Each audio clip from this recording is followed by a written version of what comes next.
नमस्कार। मेरी खेती आध्यात्मिक खेती इस विषय में आज हम सबसे पहले आध्यात्मिकता की शुरुआत कहाँ से होती है ये हम आपको बताएंगे। आध्यात्मिकता में सबसे पहले स्वयं को जानना जरूरी है कि मैं कौन हूँ। तो पिछले 20-21 साल से मैं ब्रह्मा कुमारी संस्था से जुड़ा हूँ और वहाँ पे मुझे मेरा खुद का परिचय मिला कि मैं इस शरीर को चलाने वाली एक चैतन्य शक्ति ऊर्जा हूँ, जो इन आँखों से देखती है, कानों से सुनती है, मुख से बोलती है। इसको हम आध्यात्मिक भाषा में आत्मा कहते हैं। तो ये शरीर मतलब मैं नहीं हूँ, इस शरीर को चलाने वाली चैतन्य शक्ति मैं हूँ। तो खुद को जानना ये बहुत ज़रूरी है। और मैं आत्मा शांत स्वरूप हूँ, पवित्र स्वरूप हूँ, शक्ति स्वरूप, प्रेम स्वरूप, आनंद स्वरूप, सुख स्वरूप, ज्ञान स्वरूप। ये आत्मा का स्वरूप है, स्वधर्म है। जैसे शरीर 5 तत्वों से बनता है, ऐसे आत्मा इन 7 सूक्ष्म शक्तियों से बनी है। अब इसकी विस्तृत जानकारी आपको ब्रह्मा कुमारी इसकी किसी भी शाखा में विनामूल्य में दी जाती है। आपको रोज़ 1 घंटा करके 3-4 दिन अगर वहाँ जाएंगे तो आपको इसका डिटेल परिचय मिलेगा। और जैसे शरीर को ठीक रखने के लिए हम रोज़ प्रकृति के 5 तत्वों से, जैसे भूमि से अन्न लेते हैं, हवा से ऑक्सीजन लेते हैं, पानी पीते हैं, सूर्य से रोशनी लेते हैं, ऐसे ही आत्मा को शक्तिशाली बनाने के लिए आत्मा की एनर्जी का जो सोर्स है, जिसको सुप्रीम सोल, सर्वशक्तिमान, परमात्मा, गॉड, अल्लाह ऐसे अनेक नामों से जाना जाता है, उस परमात्मा को पहचानना भी जरूरी है। और उस परमात्मा का भी सत्य परिचय ब्रह्मा कुमारी संस्था में दिया जाता है, जिसको आइंस्टाइन ने भी अपनी थ्योरी ऑफ रिलेटिविटी में स्पष्ट कहा है कि भगवान किसे कहा जाता है। तो जब हम खुद को और भगवान को जानते हैं तो भगवान के साथ कनेक्शन जोड़ के हम अपनी आत्मा रूपी बैटरी को चार्ज करते हैं, तो हमारी शांति की शक्ति, प्रेम की शक्ति, पवित्रता की शक्ति बढ़ती है। और इन्हीं सूक्ष्म शक्तियों को हमें खुद को महसूस करना है और इन्हीं सूक्ष्म शक्तियों को प्रकृति को भी ट्रांसफ़र करना है, प्रकृति को वाइब्रेशन देने हैं। ताकि आज प्रकृति अपना विकराल रूप दिखा रही है क्योंकि हमने प्रकृति के नियमों का उल्लंघन किया है। तो प्रकृति का पति जिसे कहते हैं, प्रकृति पति परमात्मा, तो परमात्मा को साक्षी रखते हुए जब हम प्रकृति को शांति का दान देते हैं, शक्ति का दान देते हैं, पवित्रता का दान देते हैं, तो प्रकृति हमारे लिए सहयोगी बनती है। इसीलिए रोज़ हम लोग अमृत वेले सुबह 3:30-4 बजे उठते हैं और प्रकृति के 5 तत्वों को शांति की शक्ति से, पवित्रता की शक्ति से, प्रेम से वाइब्रेशन देके सुखमय बनाने का एक प्रयास करते हैं। और इस आध्यात्मिक खेती में इसके रिटर्न में प्रकृति हमें सहयोगी बन रही है। जब ये डेली करना है और ये विधि आपको डिटेल में ब्रह्मा कुमारी की किसी भी शाखा में सिखाई जाती है। दूसरी बात है, जो सूक्ष्म शक्तियों को महसूस करते हैं उन्हीं सूक्ष्म शक्तियों को हमें बीज को भी वाइब्रेशन देना जरूरी है, क्योंकि बीज के अंदर भी एक ऊर्जा होती है जिस कारण बीज का पौधा बनता है। तो ये बीज को जब हम चार्ज करते हैं, वाइब्रेट करते हैं, तो उसके अंदर की जर्मिनेशन पावर जो है वो कुछ % बढ़ती है। इसका रिसर्च कई सारे एग्रीकल्चर यूनिवर्सिटी में भी हुआ है और इसका रिसर्च डाटा भी इंटरनेशनल जर्नल्स पे पब्लिश हो चुका है। अभी ये मैंने शुरुआत में कहा था कि ये परंपरागत खेती पद्धति है। तो परंपरागत मतलब क्या है कि एक समय था जब किसान प्रकृति की पूजा करता था, बीज की पूजा करता था, बैल की पूजा, हल की पूजा, गोबर की पूजा, ऐसे बहुत सारी भावना से विधिवत उसका सम्मान करता था। परंतु आज इस विज्ञान के युग में हम लोग इस सम्मान को, इस भावना को भूल गए हैं। केवल साधनों के पीछे, साधनों के द्वारा खेती करना चाहते हैं। इसलिए सब कुछ होते हुए भी समस्या बढ़ती जा रही है। इसका कारण हमारे अंदर वो भावना नहीं है।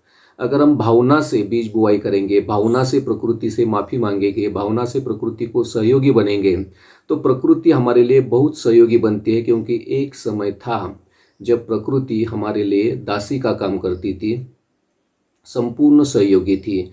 परंतु आज हमने इतना डिस्टर्ब किया है कि प्रकृति अपना विकराल रूप दिखा रही है। इसलिए केवल विज्ञान नहीं परंतु आध्यात्मिकता से रोज़ आधा घंटा पौना घंटा सुबह जल्दी उठकर और एकांत में बैठ के स्वयं को महसूस करते हुए प्रकृति को योगदान देते हैं तो प्रकृति हमारे लिए बहुत सहयोगी बनती है।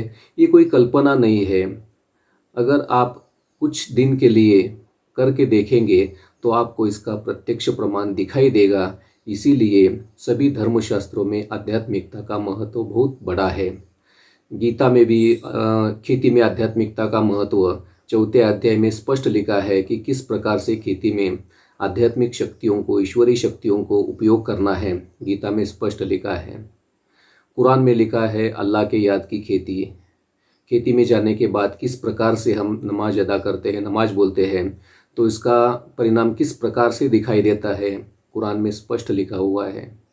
दम्मद में लिखा है ब्रह्मांड की शक्ति का उपयोग करने से किस प्रकार से प्रकृति सहयोगी बनती है, जमीन की उर्वरक शक्ति बढ़ती है। दम्मद में भी लिखा हुआ है। बाइबल में भी लिखा है कि किस प्रकार से हम प्रकृति से स्नेह से, प्यार से रिश्ता जोड़ते हैं और प्रकृति को सहयोगी बनते हैं तो प्रकृति इसका रिटर्न हमें किस प्रकार से सहयोग देती है, ये बाइबल में भी लिखा हुआ है। इसका मतलब सभी धर्मशास्त्रों में इसका उल्लेख है। और दूसरी तरफ स्वयं भगवान इस सृष्टि पे आके ब्रह्मा कुमारी संस्था के द्वारा हमें इस बात को स्पष्ट कह रहा है कि अभी आपको अपने अंदर आध्यात्मिक शक्तियों को भरना है और खेती में भी आध्यात्मिक शक्तियों को उपयोग में लाना है, तभी आपको पूरी सफलता मिलेगी। इसलिए पहले आपको अगर आध्यात्मिक खेती करनी है तो पहले आपको राजयोग जो है, भारत का प्राचीन योग जो है, जो स्वामी विवेकानंद जी ने भी किया था, उसी योग को पहले सीखना पड़ेगा और स्वयं को आध्यात्मिक शक्तियों से भरपूर करना है। जब हम खुद भरपूर करते हैं तो प्रकृति को इसका स्पेशली योगदान देने की जरूरत नहीं होती है। नेचुरली अपना एक ओरा बनता है और वो ओरा प्रकृति को सुखदायी बनाता है और प्रकृति हमारे लिए सहयोगी बनती है। तो ठीक इसी प्रकार से हर कोई कार्य करने से पहले 5 मिनट हमें परमात्मा की याद करनी है, मतलब ध्यान करना है, मेडिटेशन करना है और फिर अपने कर्म की शुरुआत करते हैं तो हमारी सोच सकारात्मक होती है, ईश्वरीय शक्ति हमारे साथ होती है तो हमारे श्रेष्ठ कर्मों में जरूर सफलता मिलती है। और उस सफलता को हासिल करने के लिए, अपने ध्येय को पूरा करने के लिए, अपनी मंजिल तक पहुंचने के लिए बस अभी किसी साधन सुविधा के पीछे भागने से बजाय पहले परमात्मा को, खुदा को, अल्लाह का साथ लेना जरूरी है और उसके बाद फिर हम भौतिकता का उपयोग करते हैं तो हमें पूरी सफलता मिलती है। तो बीज संस्कार के लिए भी वो किस प्रकार से संकल्प करना है, प्रकृति के साथ किस प्रकार से अपने योगदान देना है, ये सारी विधि ब्रह्मा कुमारीज में निःशुल्क सिखाई जाती है। उसके बाद खेती में जो जीव जंतु, पक्षी, प्राणी हमको डिस्टर्ब करते हैं तो उनको भी हम संकल्पों से किस प्रकार से रोक सकते हैं, मतलब उनसे भी बातें करनी होती है, केवल प्रकृति से नहीं। जिनको कहीं भी शारीरिक व्याधियाँ है, शरीर की बीमारियाँ हैं, तो हम सीधा जाते हैं और डॉक्टर के पास बोलते हैं कि डॉक्टर मेरे शरीर में इस प्रकार से बीमारी है, आप थोड़ा इलाज कर दो।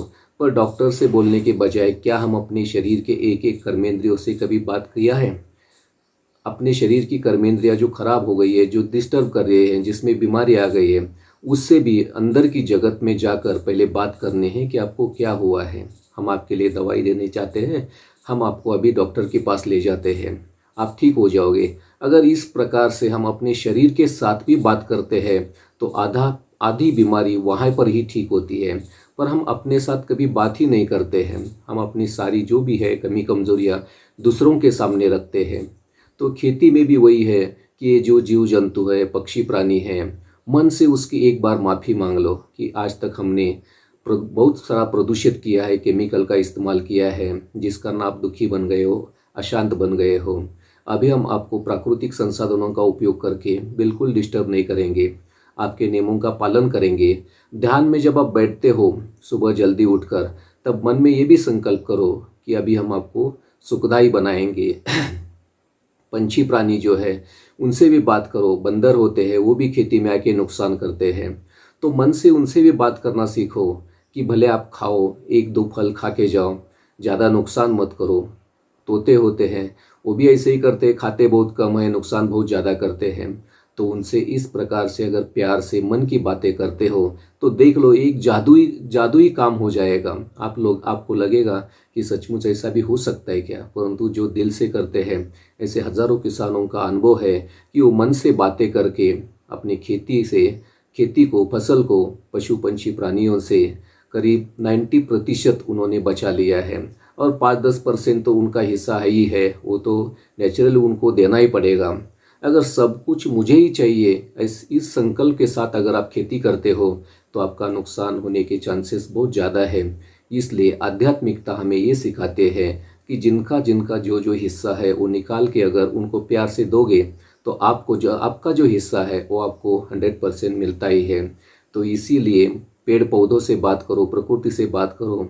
खेती में जाने के बाद भी जो पौधे हैं, वृक्ष वनस्पति है, उनसे भी मन से बातें करना जरूरी है कि आप कैसे हो, धूप में हमारे लिए इतना कष्ट सहन करके भी हमारे लिए अनाज का निर्माण कर रहे हो, आपके लिए क्या ज़रूरत है, हम आपको पानी देंगे, खाद देंगे। तो इस प्रकार से उसको भी 5-10 मिनट शांति के वाइब्रेशन देना जरूरी है। और ये 101% अपने प्लांट्स के ऊपर भी इसका बहुत अच्छा सकारात्मक परिणाम होता है। और इस बात को हमने कई सारे यूनिवर्सिटी में प्रूव किया है, साथ साथ कई सारे वैज्ञानिकों ने भी इस बात को सिद्ध किया है। परंतु ये सब मैं आपको जो विधि है, किस वैज्ञानिक ने किस समय किस प्रकार से किस मशीन के द्वारा इसको स्पष्ट किया है, ये सारी विधि बताऊंगा। परंतु तब तक आपको पहले ध्यान की विधि सीखनी पड़ेगी और बाकी जो भी है वैज्ञानिक सिद्धांत वो मैं आपको अगले वीडियो में बताऊंगा। धन्यवाद।